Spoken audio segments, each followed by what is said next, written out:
رب اشرح لي صدري ويسر لي أمري واحلل عقدة من لساني يفقهوا قولي. اللهم ربنا ألهمنا رشدنا وأعذنا من شرور أنفسنا. اللهم ارحمنا بالقرآن العظيم. اللهم اجعله لنا إماما ونورا وهدى ورحمة. اللهم ذكرنا منه ما نسينا وعلمنا منه ما جهلنا وارزقنا تلاوته آناء الليل وآناء النهار واجعله لنا حجة يا رب العالمین آمین. تہجد اصل میں جسے کہتے ہیں وہ نہیں ہے کہ جو عام طور پر لوگ فجر سے کچھ دیر پہلے جاگ گئے اذان سے اور جلدی سے 8 نفل پڑھ لیے، یہ تہجد نہیں، یہ تو فجر کا ضمیمہ بنا لیا. ہاں نوافل ہے، عبادت ہے، اس کے بھی جو اس کے برکات ہیں وہ ظاہر ہوں گی، جو اس کا ثواب اور اجر اللہ دے گا. لیکن اصل میں جسے تہجد کہا جاتا ہے وہ رات کو سو کر پھر اٹھنا، نیند کو توڑ کر اور پھر سو جانا اور پھر اٹھنا. فجر جوف کہتے ہیں پیٹ کو کسی شے کے، جوف اللیل، رات کے بطن میں، رات کے درمیان میں، یعنی نصف رات گزر جائے اس وقت سے انسان جو ہے وہ نماز پڑھے اور پھر سست رہ جائے تو پھر جاگے، پھر سو جائے اور پھر اس کے بعد اٹھے فجر کے لیے اور سنتیں پڑھے اور آئے مسجد کے اندر. تو یہاں آپ نے فرمایا وَصَلَاةُ الرَّجُلِ فِي جَوْفِ اللَّيْلِ، اور اپنے اس قول کے لیے حضور نے آیتیں تلاوت فرمائی، وہی دو آیتیں. یہاں یہ سورہ سجدہ کی آیت نمبر 16 اور 17 ہیں. تَتَجَافَىٰ جُنُوبُهُمْ عَنِ الْمَضَاجِعِ، اللہ تعالیٰ اپنے خاص محبوب بندوں کی یہ صفات بیان کر رہا ہے کہ ان کے پہلو اپنے بستروں سے علیحدہ رہتے ہیں، رات کے وقت جاگتے، بستر پر لیٹیں گے تو سو جائیں گے. تَتَجَافَىٰ جُنُوبُهُمْ عَنِ الْمَضَاجِعِ يَدْعُونَ رَبَّهُمْ خَوْفًا وَطَمَعًا، وہ اس وقت اپنے رب کو پکارتے ہیں، دعائیں کرتے ہیں، خوف کے ساتھ بھی، اس کے مواخذے کا خوف، اس کے عذاب کا خوف، اس کے باز پرس کا خوف، اس کی ناراضی کا خوف، جہنم کا خوف، وَطَمَعًا، اور طمع کس کی؟ اللہ راضی ہو، اللہ کے اجر و ثواب کی بھی طمع ہو. لیکن سب سے بڑی طمع کیا ہے؟ اللہ مجھ سے راضی ہے. اس لیے سب سے اونچا مقام یہی ہے، رضی اللہ عنہم ورضوا عنہ، اللہ ان سے راضی ہو گیا، وہ اس اللہ سے راضی ہو گئے. یہ باہمی رضا ہے، بندہ اپنے رب سے راضی رہے، وہ ہے کہ تسلیم و رضا جو بھی دنیا میں آ رہا ہے اس پر شکوہ، اللہ کا شکوہ زبان پر جو بھی آ رہا ہے یہ میرے رب کی طرف سے، وہ میرا مولا ہے، آقا ہے، دوست ہے، میرا خیر خواہ ہے. اسے معلوم ہے کہ اس شر کے پیچھے کون سا خیر آ رہا ہے، مجھے کیا پتا، وہی تو شر نظر آ رہا ہے، خیر سے نظر نہیں آ رہا. اس لیے فرمایا گیا کہ ہو سکتا ہے عسیٰ ان تکرہوا شیئا وہو خیر لکم وعسیٰ ان تحبوا شیئا وہو شر لکم واللہ یعلم وانتم لا تعلمون. ہو سکتا ہے تمہیں کوئی چیز بری لگے حالانکہ اسی میں تمہارا خیر ہے، عین ممکن ہے تمہیں کوئی چیز اچھی لگتی ہو حالانکہ اس میں تمہارا شر ہے.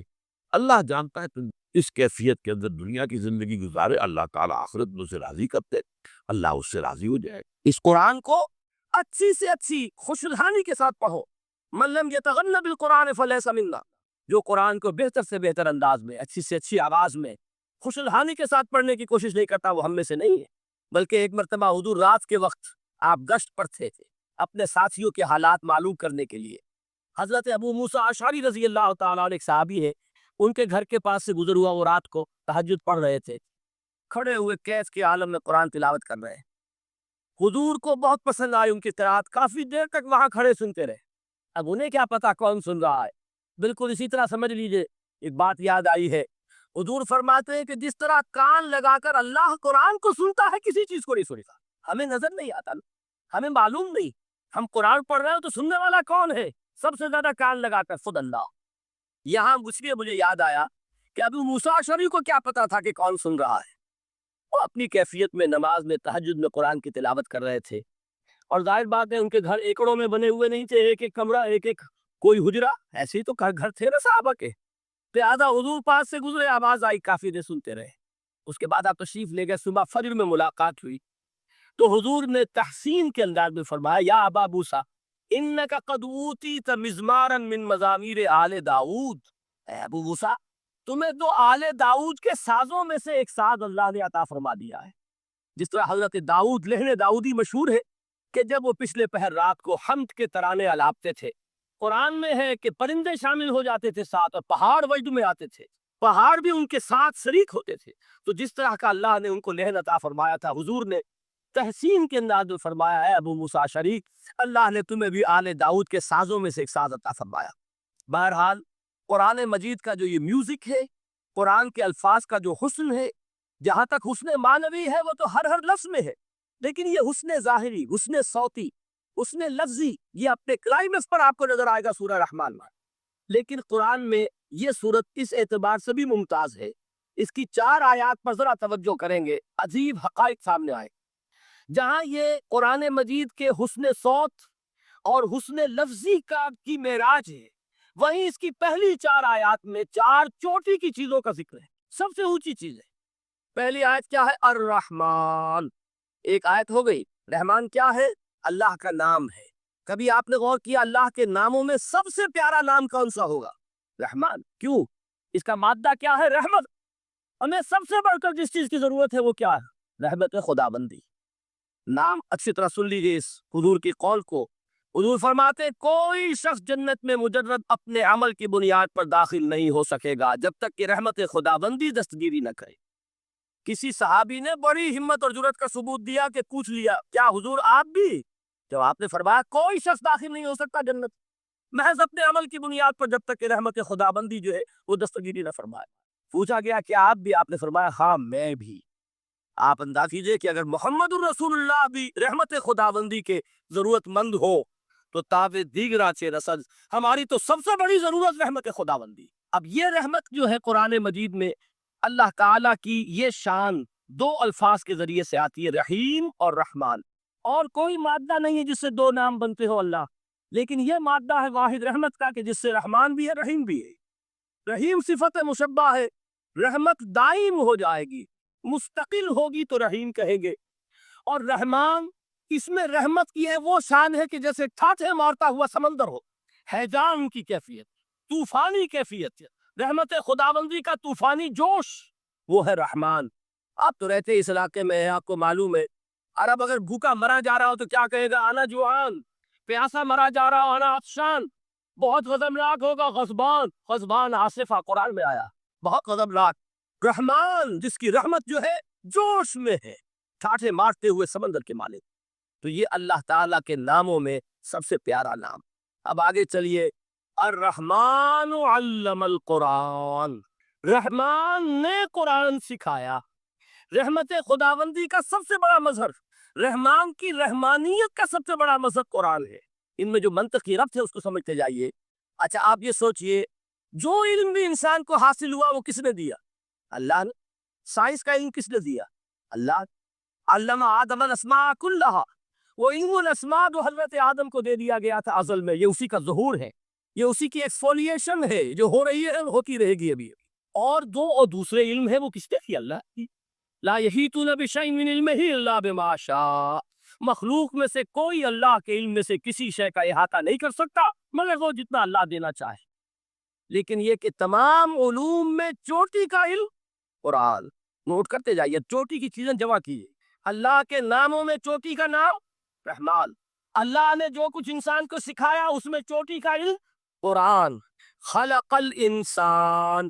انسان کو پیدا فرمایا. سوال یہ کہ حیوانات کو کس نے پیدا فرمایا؟ آسمان کس نے پیدا کی؟ زمین کس نے پیدا کی؟ فرشتے کس نے پیدا کیے؟ کیا مطلب خلق الانسان؟ اس کی تمام مخلوقات میں اس کا کلائمیکس، اس کی تخلیق کی معراج، اس کے تخلیق کا نقطہ عروج انسان ہے. یہ ہے کہ جو مسجود ملائک بنا ہے. وَلَقَدْ كَرَّمْنَا بَنِي آدَمَ وَحَمَلْنَاهُمْ فِي الْبَرِّ وَالْبَحْرِ وَرَزَقْنَاهُمْ مِنَ الطَّيِّبَاتِ وَفَضَّلْنَاهُمْ عَلَىٰ كَثِيرٍ مِّمَّنْ خَلَقْنَا تَفْضِيلًا. تو تخلیق میں سب سے اونچی تخلیق انسان. علموں میں سب سے اونچا علم قرآن کا. اللہ کے ناموں میں سب سے اونچا نام رحمان. کہ وہ ذات باری تعالیٰ سے جدا ہے. یہ بھی نہیں کہہ سکتے کہ اس کی ذات کا جو لا ينفك. کچھ اسی طرح کا تعلق ہے قرآن مجید کا ذات باری تعالیٰ کے ساتھ. لیکن یہ مسئلہ قرآن مجید میں خود بیان ہوا، اور سورہ حشر کی آیت میں تو یہ فرمایا گیا، اللہ تعالیٰ نے اپنے اس کلام کی عظمت کو یوں بیان کیا، وہ عظمت کما ہیا جیسے کہ وہ فی الواقع ہے، اور جس کا کہ گویا کہ پورا ادراک ہمارے لیے اپنی بہت سی محدودیتوں کی وجہ سے ممکن نہیں.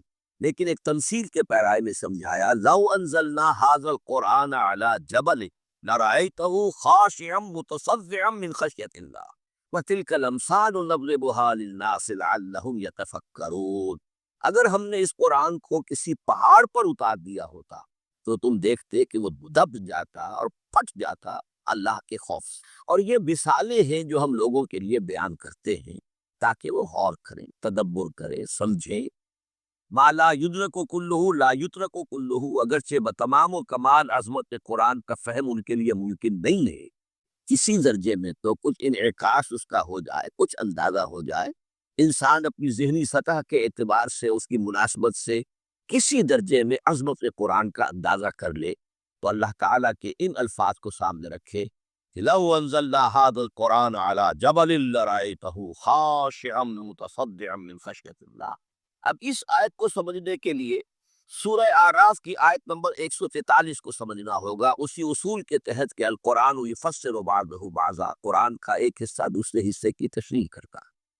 وہاں یہ واقعہ بیان ہوا ہے کہ حضرت موسیٰ علیہ السلام کو جب اللہ تعالیٰ نے کوہ طور پر طلب فرمایا 30 راتوں کے لیے، جس میں بعد میں 10 کا اضافہ کرتے وہ ایک 40 رات کا ایک کورس بنا، دن رات۔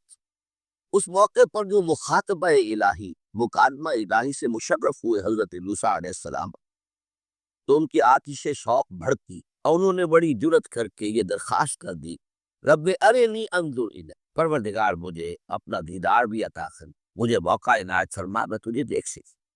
یہ ان کی وہ آتش شوق کا مسئلہ، لیکن جواب کیا ملا؟ لن تران، تو مجھے ہرگز نہیں دیکھ سکتے، ولکن انظر الی الجبل فإن استقر مکانہ فسوف تران۔ لیکن ظاہر بات ہے کہ حضرت موسیٰ علیہ السلام کی بات سمجھانے کے لیے کچھ مشاہدہ بھی کرانا تھا۔ فرمایا تم مجھے نہیں دیکھ سکتے، البتہ اس سامنے کے پہاڑ پر نگاہ جماؤ، ہم اس پر اپنی ایک تجلی ڈالیں گے۔ یہ اگلی الفاظ کے اندر وضاحت ہے، میں یہاں پہلے سے بیان کر رہا ہوں سمجھانے کے لیے۔ اگر وہ پہاڑ ہماری اس تجلی کو، تجلی کسے کہتے ہیں؟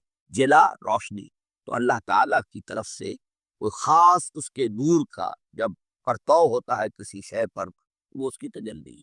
ہم اپنی ایک تجلی اس پہاڑ پر ڈالیں گے، اگر وہ اس کو جھیل جائے، اپنی جگہ کھڑا رہ جائے، تو تم سمجھنا کہ شاید تم بھی ہمیں دیکھ سکتے۔